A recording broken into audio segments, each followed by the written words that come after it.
Assalamualaikum warahmatullahi wabarakatuh. Bismillahirrahmanirrahim. Alhamdulillahirabbil alamin.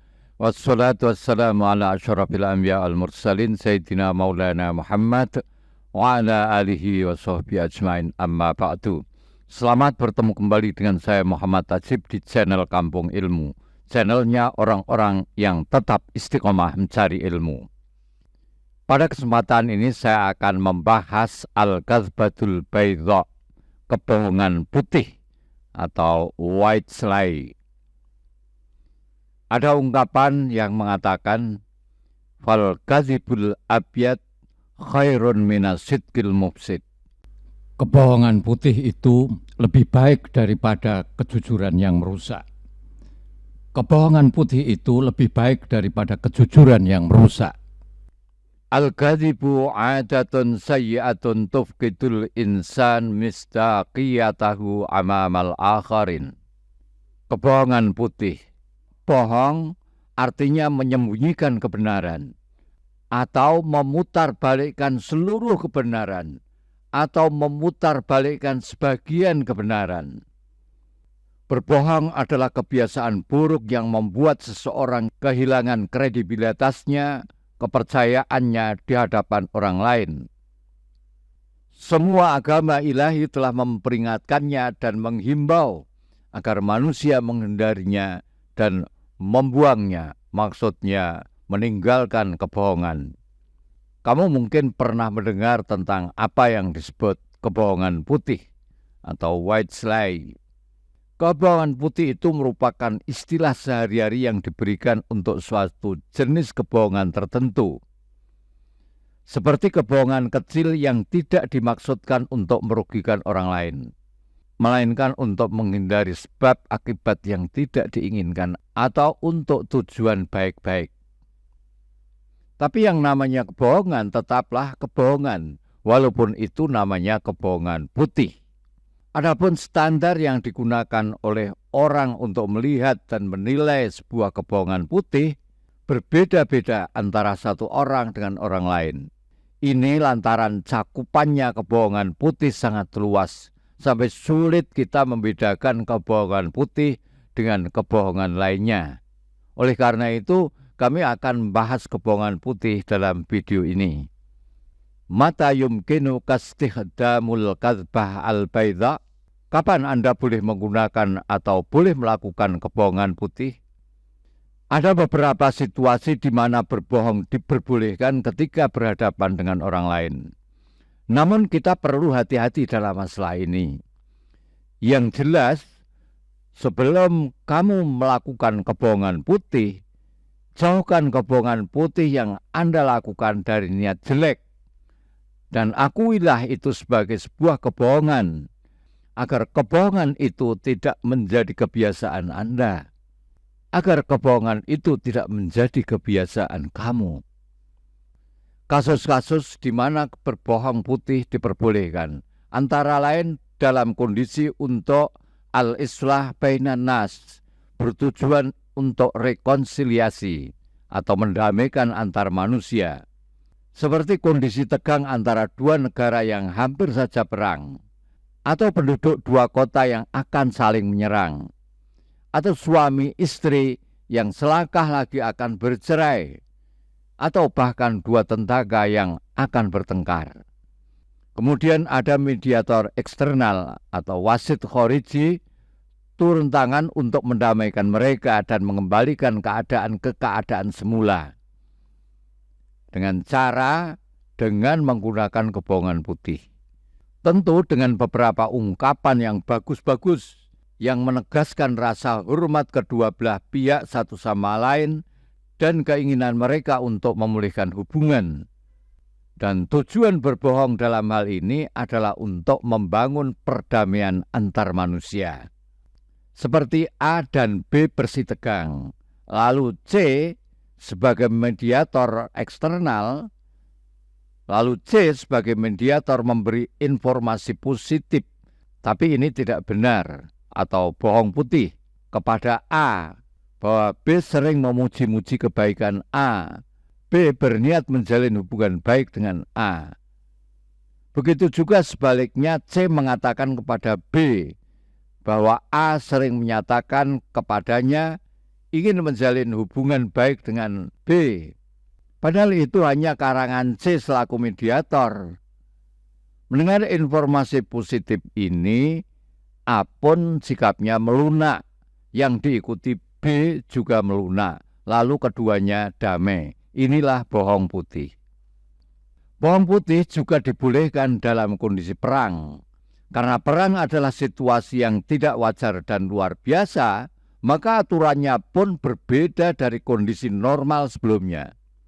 Salah satu pihak dapat melakukan kebohongan untuk meraih kemenangan dan demi mendapat keuntungannya, serta menimbulkan kekalahan pada pihak musuh. Sehingga dalam kondisi seperti ini tidak perlu melibatkan pihak lain sebagai mediator untuk mengecoh, mengelabui, atau membuat tipu daya kepada musuhnya. Demi kepentingan dan kebaikan umat Islam, maka boleh bohong putih dalam kondisi perang. Anna Abi Hurairah radhiyallahu anhu qala samman Nabi sallallahu alaihi wasallam al-harbu khat'atun. Al-harbu khat'atun. Dari Abu Hurairah radhiyallahu anhu, Rasulullah sallallahu alaihi wasallam bersabda, perang itu adalah tipu daya. Hadis riwayat Bukhari. Maknanya taktik seperti mengecoh, mengelabui, membuat jebakan, dan lain-lain selalu digunakan dalam setiap perang. Peraturan ini umumnya berlaku di setiap perang. Tidak dibatasi oleh lingkup ruang atau waktu tertentu. Perang dengan cara apapun membutuhkan taktik. Perang tanpa adanya taktik, tanpa adanya strategi, ya seperti dengan menyerah tanpa syarat kepada musuh. Waqad waqa'a fi yaumil ahzab minal khadi'alil musyrikin wal yahud. Pada perang Ahzab, Nu'aim bin Mas'ud telah melakukan kebohongan putih dengan mengecoh, mengelabui, membuat tipu daya kepada orang-orang kafir Yahudi, sehingga menyebabkan porak-porandanya barisan mereka, dan akhirnya mereka menelan hinanya kekalahan. Contoh lain kebohongan putih ialah kebohongan seorang suami kepada istrinya, atau istri kepada suaminya, yang tujuannya untuk mengakrabkan hubungan keduanya. Artinya kebohongan putih boleh dilakukan jika dengan berbohong itu tidak merusak silaturahmi atau hubungan mereka, melainkan malah memperkokoh dan menguatkannya. Maka mereka boleh bohong selama hal itu sederhana dan tidak berbahaya. Misalnya seorang istri yang masih baru berkata kepada suaminya, Mas, tolong saya mbok dikeroki, kepala saya pusing. Kalau kena air dingin rasanya. Padahal tidak apa-apa. Tujuannya si istri itu hanya untuk menarik perhatian suaminya. Lah bohong seperti itu boleh.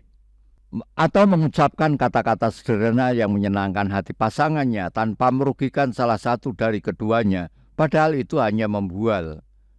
Atau mengucapkan kata-kata sederhana yang menyenangkan hati pasangannya tanpa merugikan salah satu dari keduanya. Padahal itu hanya membual. Suami beli jeruk untuk istrinya. Ternyata rasanya kecut. Si istri bilang, wah, jeruk yang belikan kamu itu rasanya seger, Mas. Padahal kecut. Atau ini, suatu ketika istri mengatakan, Kak, semakin tua kamu kok semakin tampan dan perkasa. Padahal tidak, semakin tua ya semakin peok. Tapi itu tujuannya adalah untuk mengakrabkan, tidak apa-apa. Atau ini kata suami, Dek, silakan adik makan, saya masih kenyang. Padahal suami itu sudah lapar. Karena makannya tidak cukup untuk dua orang misalnya, maka sang suami itu mengalah dengan cara berbohong putih. Mata yumna'u istighdamul kadzbah al-baidha. Kapan dilarang menggunakan bohong putih? Dapat dikatakan bahwa berbohong dilarang dalam keadaan apapun. dan bahkan juga dilarang dalam agama, baik bohong putih atau bohong hitam. Tapi di sini kami akan menyajikan kepada Anda situasi yang paling menonjol di mana berbohong putih dilarang secara mutlak, yaitu ketika Anda tidak ingin pergi ke suatu tempat bersama teman Anda. Kalau kamu tidak mau pergi bersamanya, katakan tidak mau. Anda tidak boleh membuat alasan dengan berbohong, dengan mengatakan, wah, hari itu saya ada acara sangat penting, saya harus periksa dokter, atau alasan lainnya. Padahal nggak ada acara apa-apa, hanya nggak ingin itu aja. Selanjutnya, ketika kebutuhan Anda tidak terpenuhi sesuai keinginan, Anda tidak perlu berbohong. Anda bisa mengungkapkan keinginan Anda dengan sopan dan apa adanya, tanpa riku, risih, yang cuma basa-basi. Saat Anda ingin mengakhiri hubungan romantis, jujurlah dan lugas serta hindari mengarang alasan. Misalnya dengan alasan karena si dia punya penyakit menular, padahal tidak. Dan lain sebagainya. Kalau ingin pisah, kamu harus menjelaskan kepada pihak lain secara lugas bahwa Anda tidak bisa melanjutkan hubungan ini lagi karena alasan ini dan alasan itu adalah nyata. Selanjutnya,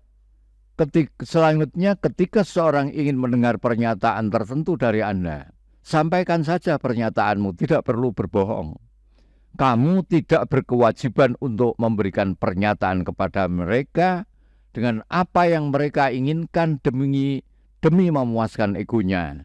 Artinya kamu tidak punya kewajiban untuk menyampaikan pernyataan tertentu hingga kamu perlu berbohong hanya untuk menyenangkan hatinya. Sahabat Kampung Ilmu yang berbahagia, apakah terdapat situasi di mana kebohongan dapat dibenarkan demi kebaikan yang lebih besar? Ataukah kebohongan selalu dianggap sebagai tindakan yang salah? Secara umum, kebohongan dianggap sebagai tindakan yang salah karena melibatkan pelanggaran terhadap kepercayaan dan integritas seseorang. Namun dalam beberapa situasi, ada argumen bahwa kebohongan dapat dibenarkan demi kebaikan yang lebih besar. Salah satu contoh situasi di mana kebohongan dapat dibenarkan adalah dalam situasi di mana kebohongan dapat membantu mencegah kekerasan, dapat membantu mencegah pembunuhan, atau mencegah bahaya lain yang serius bagi orang lain. Misalnya, jika seseorang menyembunyikan mujahid atau pejuang selama penjajahan berlangsung untuk menyelamatkan hidup mereka. Ketika dia ditanya apakah tahu keberadaannya, lalu dia mengatakan tidak, padahal dia tahu, maka kebohongan tersebut dapat dibenarkan. Karena bertujuan untuk menyelamatkan nyawa pejuang. Itulah kebohongan putih. Namun, bahkan dalam situasi seperti itu, kebohongan tetap dianggap sebagai tindakan yang tidak ideal. Jika saja ada cara lain untuk mencapai tujuan yang sama tanpa kebohongan, cara tersebut seharusnya dipilih. Cara tersebut seharusnya ditempuh. Selain itu, terdapat situasi di mana kebohongan dibenarkan untuk menjaga rahasia, untuk menjaga privasi seseorang.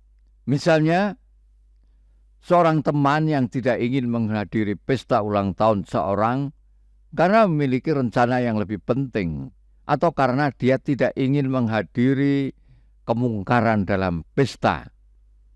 Karena dia tidak ingin menghadiri dan melihat kemungkaran dalam pesta, dia mungkin akan berbohong dan mengatakan bahwa dia sakit. Sebetulnya tidak semacam itu. Namun kebohongan semacam itu sering dianggap sebagai tindakan yang kurang baik dan mungkin dapat merusak hubungan jangka panjang jika kebohongan tersebut terbongkar. Dalam semua situasi, penting untuk mempertimbangkan konsekuensi jangka panjang dari kebohongan. serta nilai kepercayaan, kejujuran, dan integritas. Jika kebohongan dapat membahayakan atau merusak kepercayaan dan integritas seorang dalam jangka panjang, maka tindakan tersebut tidak dapat dibenarkan. Mengapa tidak katakan jujur saja, meskipun itu tidak menyenangkan? Katakan saja sejujurnya dengan meminta maaf, tidak bisa hadir, selesai. Banyak orang berbohong dalam beberapa hal ini, karena mereka menganggap itu kebohongan putih. Dan mereka umumnya berbohong lantaran situasi dan pertimbangan tertentu. Seperti misalnya orang yang tidak dikenal, apalagi ada gelagat tidak baik, menanyakan alamat, tempat tinggal, tempat usaha, nomor HP, sosial media, dan yang tanya tidak dikenal, ada gelagat tidak baik, biasanya bohong jawabannya. Karena mereka anggap bohong seperti itu tidak apa-apa demi keamanan dirinya. Lain halnya yang menanyakan itu lawan jenis, dan kamu memang menyukai wanita itu, mungkin kamu akan mengatakan apa adanya. Ketika orang bertanya mengenai pendapatan Anda, misalnya calon mertua bertanya kepada calon mantu, berapa gajimu nak sebulan? Mungkin dia akan berbohong agar diterima sebagai menantunya. Ketika orang bertanya agama di saat bepergian ke suatu daerah yang sedang konflik agama, mungkin akan bohong saat ditanya agamanya demi menjaga keselamatan dirinya. Ketika penguasa bertanya tentang pandangan politik pada calon pegawai, pada orang yang melamar pekerjaan di sebuah instansi, mungkin orang ini akan berbohong dengan menjawab sesuai dengan pandangan politik penguasa. Atau ini, ketika kamu, ini misalnya kamu jaka atau gadis, dikejar-kejar oleh orang yang menyukai kamu, tapi kamu tidak menyukainya. Agar tidak dikejar-kejar dia, mungkin kamu berbohong dengan mengaku sudah nikah agar tidak dikejar-kejar lagi. Kebohongan kecil lain itu seperti berbohong dengan pura-pura sakit supaya dapat perhatian. Berbohong ketika lagi kesal sama pasangan dengan menunjukkan seolah-olah biasa saja. Memuji-muji pasangan supaya hubungan jadi harmonis, padahal yang dipuji itu tidak sesuai kenyataan. Sahabat Kampung Ilmu yang berbahagia, mengapa kita harus jujur? Karena kebohongan, agar tidak terbongkar, harus kita tutupi dengan kebohongan lainnya. Kita tidak bisa melakukan itu terus-menerus, agar pernyataan kita tidak kontradiksi dengan pernyataan kita sebelumnya. Dengan jujur, maka kita tidak perlu mengingat-ingat tiap-tiap kata-kata yang kita ucapkan. Mengingat-ingat setiap ucapan kita itu bisa membawa stres, bisa mumet. Maka kalau kita jujur, kita dapat tidur nyenyak dengan tenang setiap malam. Assalamualaikum warahmatullahi wabarakatuh. Muhammad Ajib.